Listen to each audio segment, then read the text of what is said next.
Pensamos en la ciencia política que las categorías con las que trabajamos suelen ser categorías ideales. En la realidad está todo siempre mucho más mezclado, está todo como mucho más entrelazado, ¿no? Hay una pregunta que para mí es la pregunta más importante de la ciencia política, y ahí el Estado aparece como un elemento principal, y es ¿por qué obedecemos? Porque obedecer no es evidente. Hemos dicho a lo largo de este seminario que el Estado es una relación social y por tanto depende, ¿no?, de lo que ocurre al otro lado. El Estado, yo vengo diciendo que tiene una concentración de fuerza enorme. ¿Por qué? Porque el Estado es precisamente la condensación de todos estos poderes sociales, acumulados en la historia más los actuales. El Estado como el que concentra la capacidad legítima o ilegítima de la fuerza en los policías, en los jueces, en el ejército, tiene una capacidad de ser escuchado enorme.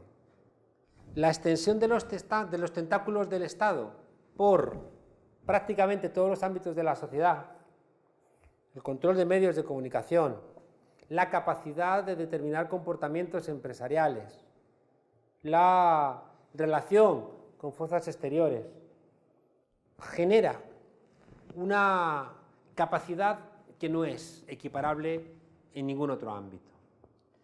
Hoy estamos viendo cómo muchos millonarios están presentándose a las elecciones. Uno podría pensar que no le basta ser millonario, pues obviamente no. Obviamente han entendido que hacerse con el aparato del Estado en todos sus ámbitos les genera una posibilidad que no tendrían fuera, lo cual casi en una suerte de silogismo convierte al Estado en un ámbito que permite incrementar las capacidades de poder. Cuando se coloca un experto en armamento de ministro de Defensa, cuando se coloca a alguien vinculado al mundo financiero en ministro de Finanzas, cuando se convierte a alguien que viene del mundo de la medicina privada en ministro de Sanidad. Todos esos comportamientos, pues lo que hacen es simplemente convertir el Estado en una palanca legitimada por esa idea de defensa del interés general, pero se convierte en una palanca de estos intereses minoritarios. Es verdad que ahora veremos que con una tensión hacia la ruptura, ¿no?, y que por tanto hay que entender que esto siempre viene acompañado de elementos autoritarios. Es muy importante entender lo que planteaba Karl Polanyi. Karl Polanyi planteaba que siempre que se extiende la ley del valor, es decir, siempre que hay una generalización de la conversión de ámbitos que antes no estaban mercantilizados en ámbitos mercantilizados, siempre hay una respuesta social.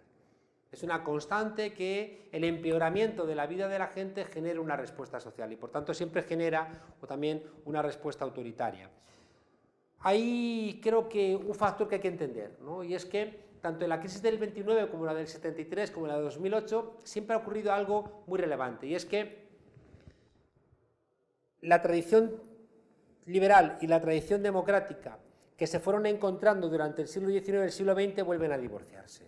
La tradición liberal es una tradición individualista que defiende la propiedad privada, que ha estado históricamente en contra del sufragio universal, que defiende la separación de poderes en la medida en que defiende los intereses de la burguesía como clase ascendente y después, ¿no?, como lucha contra el proletario a la hora de garantizar la propiedad privada, que defiende el pluralismo, mientras que la teoría democrática lo que garantizaba era la idea de justicia, de igualdad, de participación. Y estas dos tradiciones han estado tradicionalmente, valga la redundancia, confrontadas.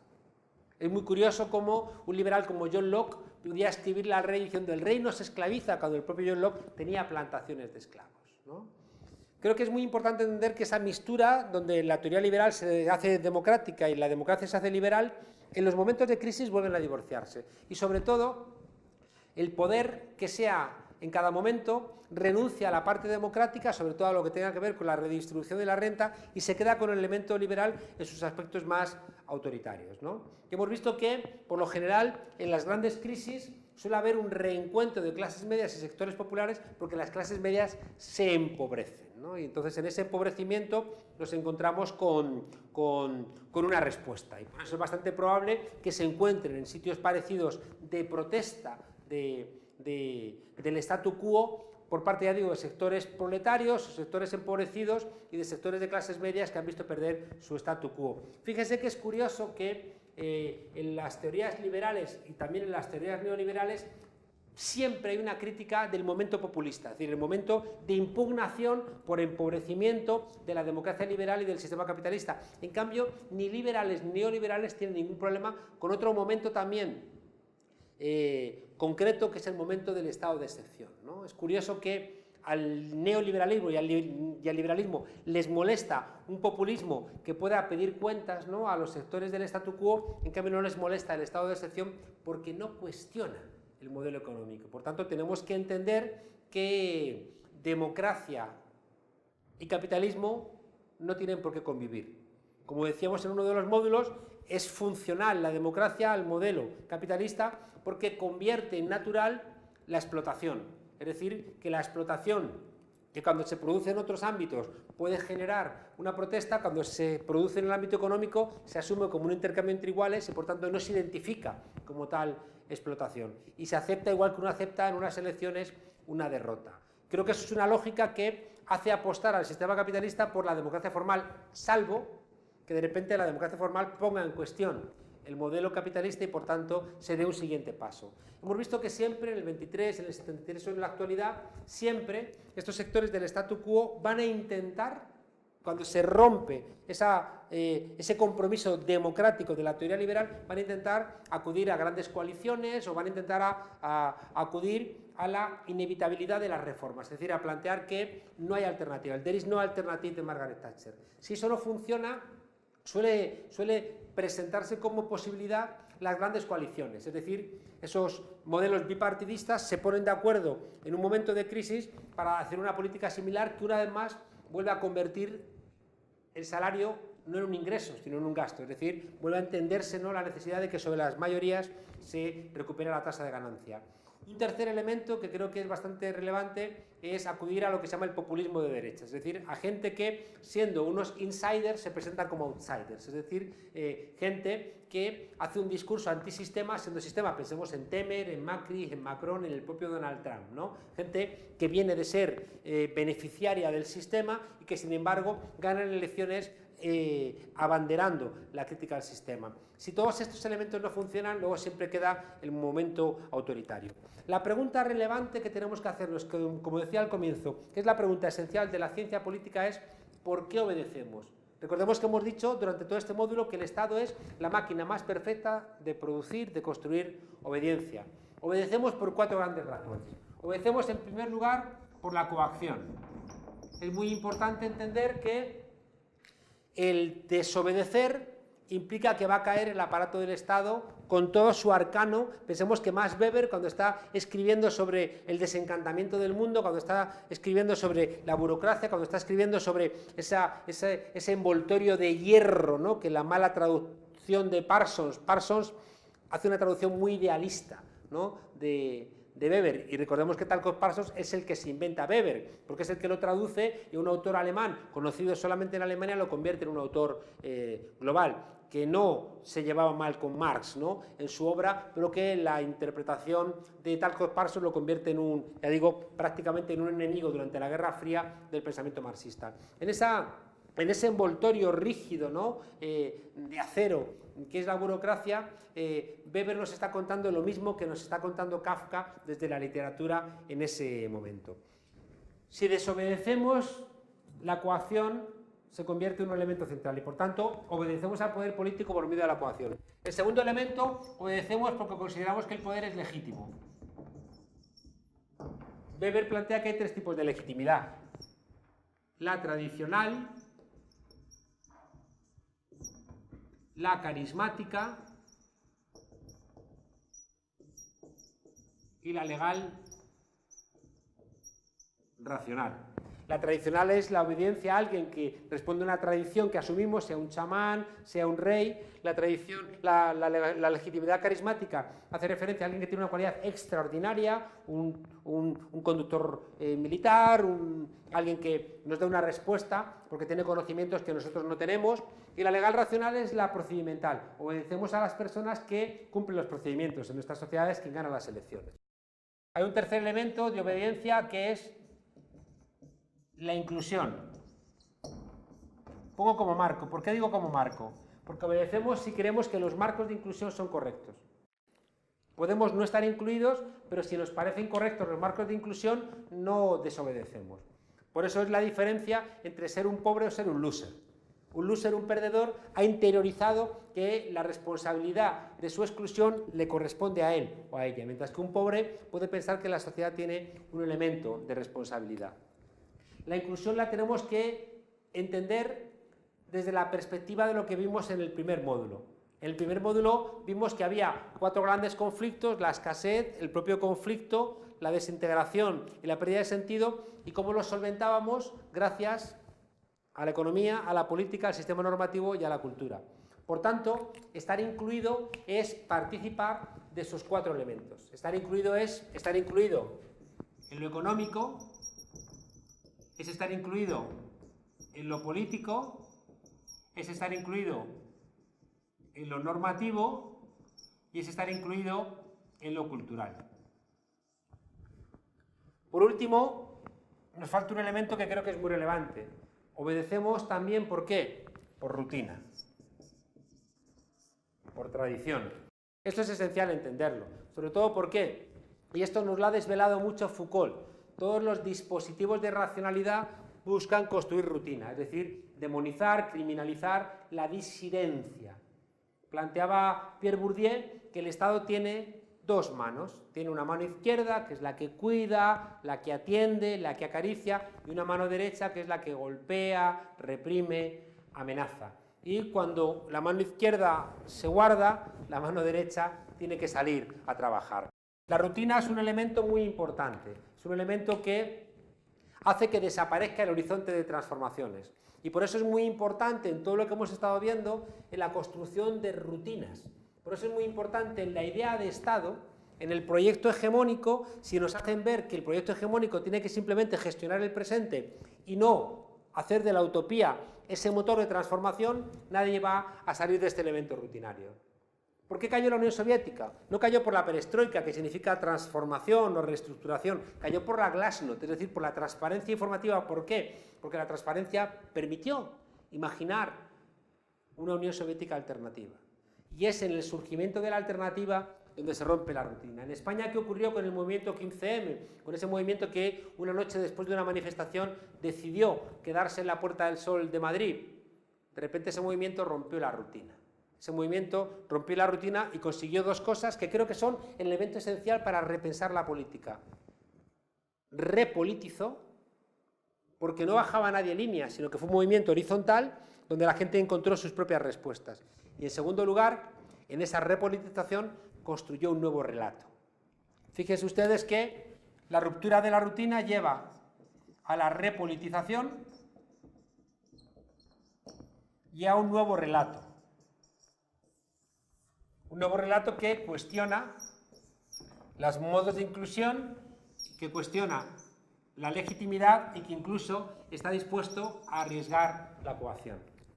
Véanlo si quieren esto en negativo. ¿Por qué desobedecemos? Desobedecemos cuando la coacción sube en exceso o baja en exceso. En Venezuela, en Brasil, Chávez o Lula plantean que la policía no va a entrar en las villas miseria, en las favelas, en los barrios, disparando primero y preguntando después. ¿Qué ocurre? Que los sectores marginales se sienten más impunes y aumenta la violencia. ¿Qué ocurre en la República Democrática Alemana en 1989?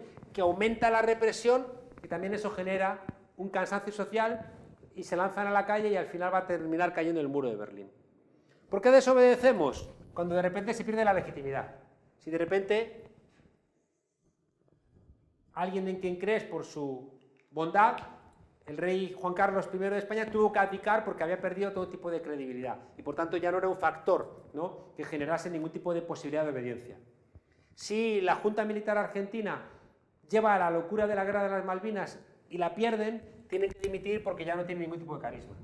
O si de repente somos conscientes de que alguien ha incumplido los planteamientos que le han llevado a las elecciones, desobedecemos. Aquí podríamos apuntar que hay 3 tipos, ¿no?, de legitimidad. La legitimidad de origen, la legitimidad de procedimiento y la legitimidad de resultados.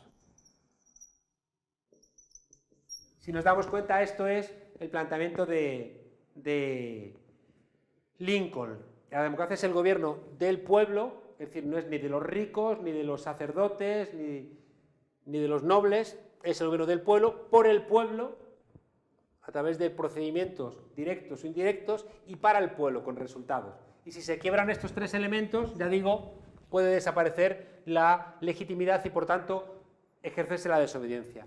¿Cuándo dejamos también de obedecer? Cuando de repente nos sentimos excluidos en lo económico, una crisis, que se vayan todos, en lo político, por la desafección, por ejemplo, la corrupción estructural del Parlamento brasileño, o los intentos de encarcelamiento de la oposición que vemos ahora mismo en Argentina.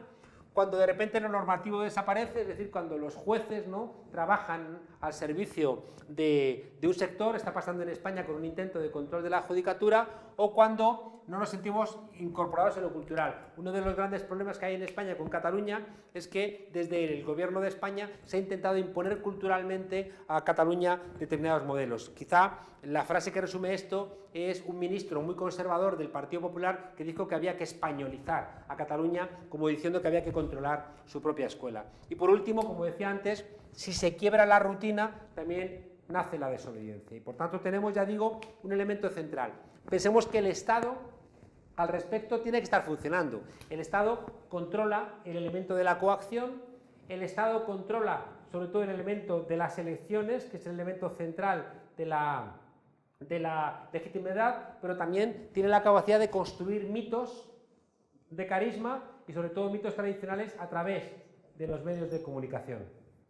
La inclusión también es profundamente estatal, en lo económico a través del Estado social, en lo político a través del Estado democrático, en lo normativo a través del Estado de Derecho y en lo cultural a través de todos los elementos de identidad, la que sea, identidad nacional, identidad de sexo, de género, de la que sea. Y luego el Estado, como decía, que es muy importante entender esto, tiene dispositivos de gubernamentalidad, que diría Foucault, para conseguir que la rutina se convierta en un elemento central. Bien, todo esto que hemos planteado nos lleva a la siguiente reflexión.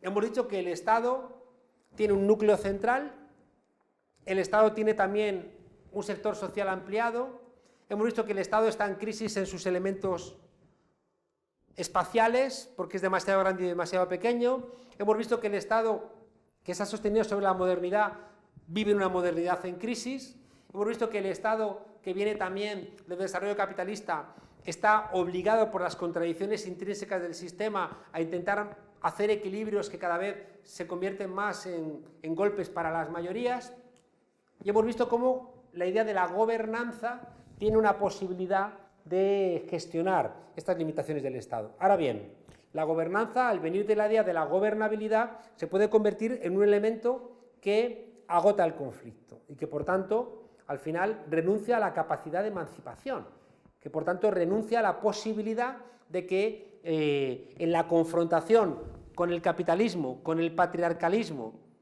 con el colonialismo y con el productivismo, podamos construir sociedades más emancipadas. ¿Se puede conseguir algo a través de la llamada metagobernanza? Sí, y esta es una de las conclusiones de este módulo. Existe la posibilidad de establecer discusiones internas dentro de la propia gobernanza que le den a esta lógica que tenía cuatro elementos, recordemos, el de mando, el jerárquico, el dialogado y el solidario, que le den una interlocución que permita elementos emancipatorios. Repito, porque la idea no es sencilla.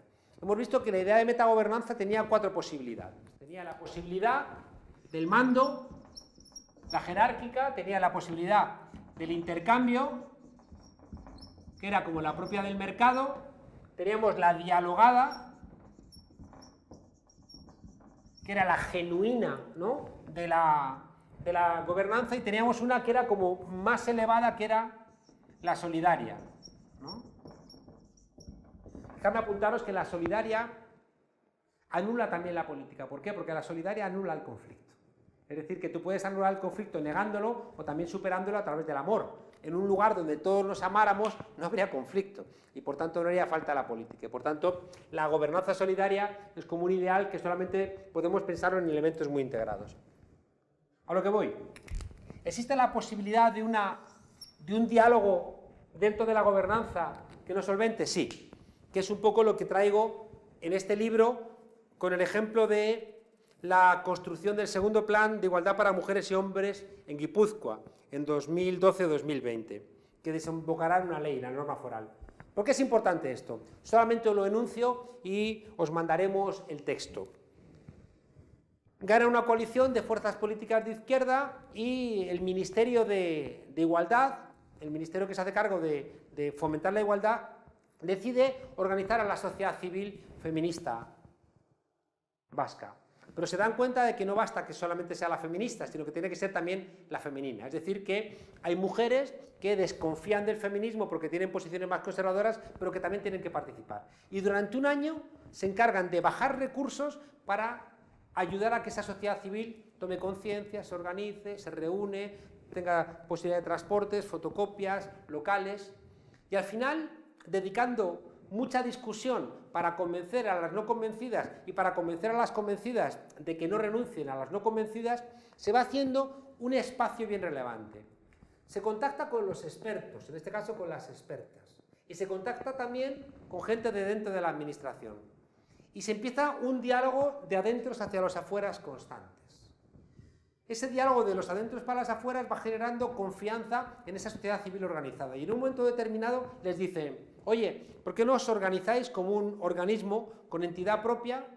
La dirección la va a tener el movimiento y yo, que soy la ministra de Igualdad, voy a tener la vicepresidencia. Suena raro, porque es el propio Estado desbordándose a sí mismo. Bueno, pues lo aceptan. Y en esa organización, donde están generando confianza, donde están en diálogo con las expertas, donde están en diálogo con la propia administración, a la cual le entregan documentos que regresan, se hace durante un año todo un proceso que va a desembocar en una ley de igualdad. Hay momentos de discusión donde algunos querían crear organismos autónomos de la mujer, donde algunos decían es pronto, es tarde, pero es el propio sistema el que lo organiza. Otra vez, como decíamos antes, no es tirarte a la piscina, sino si tú vas solo te dejan, pero si te vas a caer te agarran, ¿no? Por eso es una metagobernanza donde se mezclan todos estos elementos. Había elementos de mando, elementos dialogados y elementos solidarios. Hay un principio que es un principio mágico, que es el de subsidiariedad. Si la parte inferior puede hacerlo, la dejas, pero si la parte inferior se va a caer, la agarras para que eso no se deje sin hacer. ¿Cuál es la conclusión de ese viaje? Que esta metagobernanza desarrolló una ley que cuando se presentó al Parlamento Vasco tuvo que ser aprobada por todos los partidos políticos. ¿Por qué? Pues por la sencilla razón de que venía construida por una sociedad civil que en el propio desarrollo de esta ley se había hecho consciente.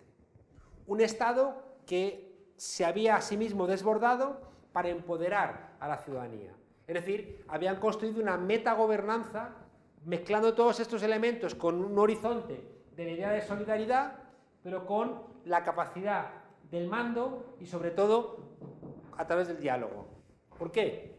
Porque hay uno de los elementos que está clarísimo en la obra de Jessop que puede superar al propio Estado, que es distribuir la autoridad. Es decir, la única posibilidad de establecer elementos alternativos a esa capacidad estructural del Estado que tiene que gestionar no solamente dentro de nuestros propios países, sino también en un mundo globalizado, necesitas estructuras. Y lo que puede sustituir a estas estructuras allá donde se pueda, solamente se va a lograr a través de fórmulas enormes de diálogo. Nos quedan dos módulos. En estos dos módulos vamos a entrar de lleno en cuáles son las características del modelo neoliberal. ¿Qué se puede hacer y qué no se puede hacer? ¿Qué ha avanzado y qué ha perdido la democracia? Y sobre todo vamos a intentar analizar desde un pesimismo esperanzado o desde un optimismo trágico ese rayo en la oscuridad que nos permita contraponer al pesimismo de la inteligencia el optimismo de la voluntad que decía Gramsci. Hasta el próximo módulo.